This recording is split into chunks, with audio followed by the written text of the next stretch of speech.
Law of attraction जो है इसको अलग अलग लोग अपने अपने डेफिनेशन से इसको ढाल देते हैं। हाँ। लेकिन यदि स्पिरिचुअलिटी वाइज में उसके अंदाज से अब बताओ तो एक वाक्य में बताओ तो संकल्प से सिद्धि, जिसको हम कहेंगे संकल्प से सिद्धि, फ्रॉम एफर्मेशंस टू मैनिफेस्टेशंस। तो मेरा यही डेफिनेशन एक वाक्य में यदि मैं कहूँ तो संकल्प से सिद्धि तक।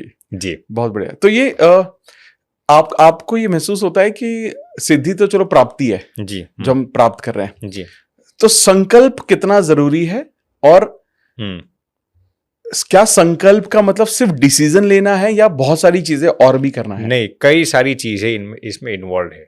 एफर्मेशन से लेकर थॉट्स से लेकर हम कैसा विचार करते हैं, ये सभी संकल्प के अंदर आ जाता है। देखिए ये संस्कृत शब्द है संकल्प। तो संकल्प सिर्फ महज विचार करना, कल्पना करना ऐसा नहीं है, इसके अंदर कई सारे पहलू है। यदि संक्षेप में आपको अमित भाई बताओ तो पहला हो गया हमारे थॉट्स, हाँ। दूसरा हो गया विजुअलाइजेशन, जिसको हम परिकल्पना या कल्पना कहते हैं संस्कृत में। तीसरा हो गया हमारा लिखना जो होता है, हाँ। और चौथे हो गए हमारे वर्ड्स। तो ये चार चीजों से ये मेरा डेफिनेशन, ये चार चीजों से आपका संकल्प बनता है। आप क्या विचार करते हैं, आप कैसा विजुअलाइजेशन करते हैं, आप कैसा लिखते हैं, क्या लिखते हैं, और आप क्या बोलते हैं। These 4 things incorporate your thoughts. Wow, I think ये तो मुझे लगता है सारा सारी है ये तो सारी चीजों का। तो आज के जमाने में जब एक इंसान जब बहुत सारी डिफिकल्टी महसूस करता है जी, हाँ, तो सही सोचना उसके लिए थोड़ा सा कठिन होता है जी, हाँ, क्योंकि उसकी आज की परिस्थितियां थोड़ी सी मुश्किल हैं। तो एक सही सोच को बनाना कैसे बनाया जा सकता है इसको? बहुत अच्छा प्रश्न पूछा अमित भाई आपने। देखिए सोच तो बहुत ही महत्वपूर्ण है। अब न्यूरोलॉजिकल रिसर्च ये कहता है अमित भाई कि normal person on average has approximately 70,000 thoughts per day. जी करेक्ट, नॉर्मल पर्सन। रिसर्च ये भी कहता है कि out of that 99% of the thoughts are negative. Research claims that. Not only that, ये हार्वर्ड यूनिवर्सिटी का रिसर्च अमित भाई कि उसमें भी 90% थॉट्स रेपिटेटिव होते हैं। हाँ। यानी कि एक जैसे थॉट्स हम रिपीट करते हैं बार बार। अब आपने ये प्रश्न पूछा कि हाउ कैन वी इम्प्रूव और how can we make those thoughts positive. तो ये university of California at Los Angeles का रिसर्च है कि यदि आप केवल पॉजिटिव सोचते रहेंगे ना तो आपके विचार कभी पॉजिटिव नहीं होंगे। ओके। उसके लिए university of California at Los Angeles का ही रिसर्च है अमित भाई कि आप जब पॉजिटिव बोलना शुरू कर देंगे ना, पॉजिटिव वर्ड्स आप जब बोलना शुरू कर देंगे तब आपकी सोच आपको भी मालूम नहीं होगा आपको पॉजिटिव बना देगी। बहुत सही।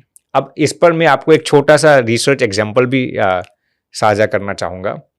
यूनिवर्सिटी ऑफ कैलिफोर्निया UCLA का ये रिसर्च है कि उन्होंने 10 ऐसे कैंसर पेशेंट्स को सिलेक्ट किया था जिनको अलग अलग प्रकार के कैंसर थे।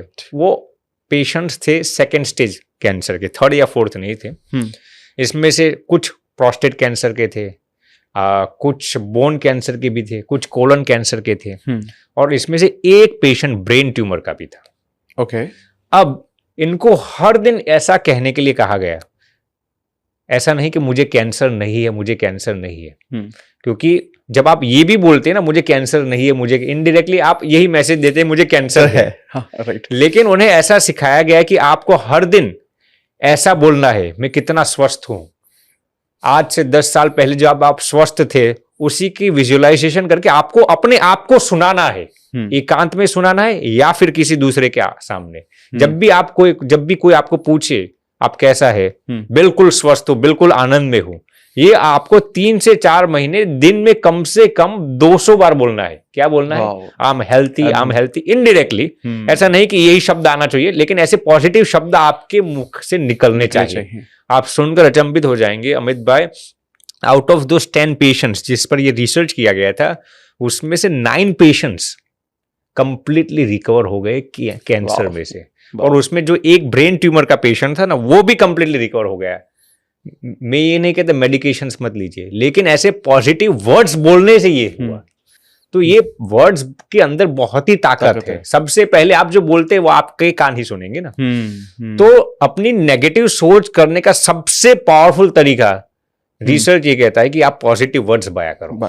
फैंटास्टिक। जी बहुत, आई थिंक ये बहुत अच्छा बोला आपने जी कि सिर्फ सोचने से कुछ नहीं होगा, उनको वर्ड्स में ले आओ। वर्ड्स में ले आओ। जैसे आप वर्ड्स में लाओगे तो वो सारी चीजें अपने और अच्छे से होने लगेगी। और नेगेटिव वर्ड्स आप बिल्कुल यूज मत करो जो भी आप बात कर रहे हो उसमें। जी वाह, दिस इज अमेजिंग। और उसमें भी जैसे मैंने बताया अमित भाई, नेगेटिव वर्ड्स तो इस्तेमाल नहीं करना, लेकिन मैं बीमार हूं वो तो नहीं बोलना, लेकिन मैं स्वस्थ नहीं हूं वो भी नहीं बोलना। हाँ। या फिर मैंने पॉजिटिव स्टेटमेंट भी नेगेटिव तरीके से नहीं बोलनी। बिल्कुल सही है जी, बिल्कुल सही, बहुत सही जी सर।